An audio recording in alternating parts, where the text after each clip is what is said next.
Item ಯಾವುದೇ ಇರಲಿ try ಮಾಡಿ ಆಚಿ ಚಿಕನ್ ಮಸಾಲಾ. ಆಚಿ ಚಿಕನ್ ಮಸಾಲಾ. ಉದ್ಯೋಗಕ್ಕಾಗಿ ನಿನ್ನೆ ವಿದ್ಯಾಕಾಶಿ ಧಾರವಾಡದಲ್ಲಿ ಜೆನ್ಜಿ ಜನರೇಷನ್ನ ಹುಡುಗರು ದೊಡ್ಡ ಮಟ್ಟದಲ್ಲಿ ಆಕ್ರೋಶವನ್ನು ಹೊರಹಾಕಿದರು. ಈಗ ಅವರಿಗೆ ಸಂಕಷ್ಟ ಎದುರಾಗುತ್ತಾ ಅಂತ ಹೇಳಿ. ಹೌದು, ಧಾರವಾಡದಲ್ಲಿ ಉದ್ಯೋಗಕ್ಕಾಗಿ ಪ್ರತಿಭಟಿಸಿದವರ ಮೇಲೆ ಬೀಳುತ್ತಾ ಕೇಸ್. ಎಬಿವಿಪಿ ಸಂಘಟನೆಗೆ ಅನುಮತಿಯನ್ನ ಪೊಲೀಸರು ನಿರಾಕರಿಸಿರ್ತಾರೆ. ಆದರೂ ಕೂಡ ಪ್ರತಿಭಟನೆಯನ್ನ ಮಾಡಿದ್ದಾರೆ ಅಂತ ಹೇಳಿ ದೂರನ್ನು ದಾಖಲಿಸಿಕೊಳ್ಳೋ ಸಾಧ್ಯತೆ ಇದೆ. ಪ್ರತಿಭಟನೆಯುದ್ದಕ್ಕೂ ನೂಕಾಟ ತಳ್ಳಾಟ ಆಗಿತ್ತು ಯುವಕರ ಕಡೆಯಿಂದ. ಫೋಟೋ ವಿಡಿಯೋಗಳನ್ನು ಆಧರಿಸಿ ಪ್ರಕರಣವನ್ನು ದಾಖಲಿಸಿಕೊಳ್ಳುವುದಕ್ಕೆ ಪೊಲೀಸರು ಮುಂದಾಗಿದ್ದಾರೆ. ನಿನ್ನೆ ಪ್ರತಿಭಟನಾಕಾರರಿಗೆ ಎಚ್ಚರಿಕೆಯನ್ನು ಕೊಟ್ಟಿದ್ರು ಶಶಿಕುಮಾರ್ ಅವರು, ಕಮಿಷನರ್. ಅದರ ನಡುವೆಯೂ ಕೂಡ ಹೋರಾಟ ಆಗಿತ್ತು. ಜೊತೆಗೆ ಯಾವುದೇ ಪ್ರತಿಭಟನೆಯನ್ನು ಮಾಡುವ ಮೊದಲು ಪೊಲೀಸರ ಅನುಮತಿಯನ್ನು ಪಡೆಯಬೇಕಾಗುತ್ತೆ. ಎಬಿವಿಪಿ ಕಡೆಯಿಂದ ಸಾವಿರಾರು ಸಂಖ್ಯೆಯಲ್ಲಿ ನಿನ್ನೆ ನಡೆಸಿದಂತಹ ವಿದ್ಯಾರ್ಥಿಗಳ ಪ್ರತಿಭಟನೆಗೆ ಪೊಲೀಸರ ಪರ್ಮಿಷನ್ ಕೂಡ ಇರಲಿಲ್ಲ.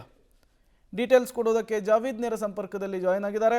ಜಾವೀದ್, ಒಂದು ಪೊಲೀಸರ ಪರ್ಮಿಷನ್ ಇರಲಿಲ್ಲ, ನೂಕಾಟ ತಳ್ಳಾಟ, ಈ ಎಲ್ಲ ವಿಚಾರವನ್ನು ಇಟ್ಕೊಂಡು ಈಗ ಪೊಲೀಸರು ಕಂಪ್ಲೇಂಟನ್ನು ಮಾಡ್ಕೊಳ್ಳೋದಕ್ಕೆ, ದೂರನ್ನು ದಾಖಲಿಸಿಕೊಳ್ಳೋದಕ್ಕೆ ಮುಂದಾಗ್ತಿದ್ದಾರೆ ಅನ್ನೋದು ಗೊತ್ತಾಗ್ತಾ ಇದೆ.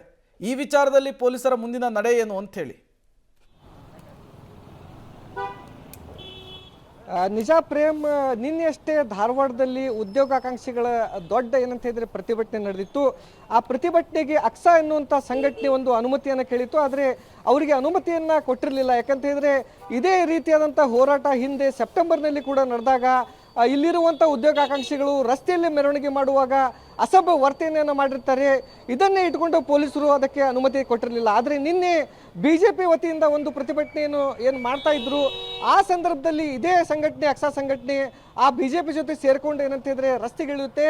ಅಲ್ಲಿ ಅಸಭ್ಯವಾದಂಥ ವರ್ತನೆಗಳನ್ನು ಮಾಡ್ತಾರೆ, ಬ್ಯಾನರ್ ಹರಿತಾರೆ. ಸಾಕಷ್ಟು ಪೊಲೀಸರಿಗೆ ಏನಂತ ಹೇಳಿದ್ರೆ ಪ್ಲಾಸ್ಟಿಕ್ ಬಾಟಲ್ ಅನ್ನು ಒಗೆಯುವಂಥ ಕೆಲಸವನ್ನ ಮಾಡ್ತಾರೆ. ಪೊಲೀಸರು ಕೂಡ ಅದರಲ್ಲಿ ಗಾಯಗೊಳ್ತಾರೆ. ಇದನ್ನೆಲ್ಲ ಇಟ್ಟುಕೊಂಡು ಪೊಲೀಸ್ ಇಲಾಖೆ ಈಗ ಅವರ ಮೇಲೆ ಏನಂತಿದ್ರೆ ಕ್ರಮಕ್ಕೆ ಮುಂದಾಗಿರುವಂಥದ್ದು. ಯಾರ್ಯಾರು ಇದರಲ್ಲಿ ಏನಂತಿದ್ರೆ ಅಸಭ್ಯ ವರ್ತನೆಯನ್ನು ಮಾಡಿದ್ದಾರೆ ಅವರಿಗೆ ಏನಂತಾರೆ ಹುಡುಕುವಂತ ಕೆಲಸವನ್ನ ಮಾಡ್ತಾ ಇದ್ದಾರೆ. ಒಟ್ಟು 30 ಏನಂತಿದ್ರೆ CCTV ಕ್ಯಾಮ್ರಾಗಳನ್ನು ಹಚ್ಚಲಾಗಿತ್ತು. ಆ ಕ್ಯಾಮ್ರಾದಲ್ಲಿ ಈಗ ಏನಂತಿದ್ರೆ ಪರಿಶೀಲನೆ ಮಾಡುವಂತ ಕೆಲಸ ಪೊಲೀಸ್ ಆಯುಕ್ತರು ಮಾಡ್ತಾ ಇರುವಂತದ್ದು. Prem, okay, thank you Javeed ತಮ್ಮೆಲ್ಲ ಮಾಹಿತಿಗಾಗಿ.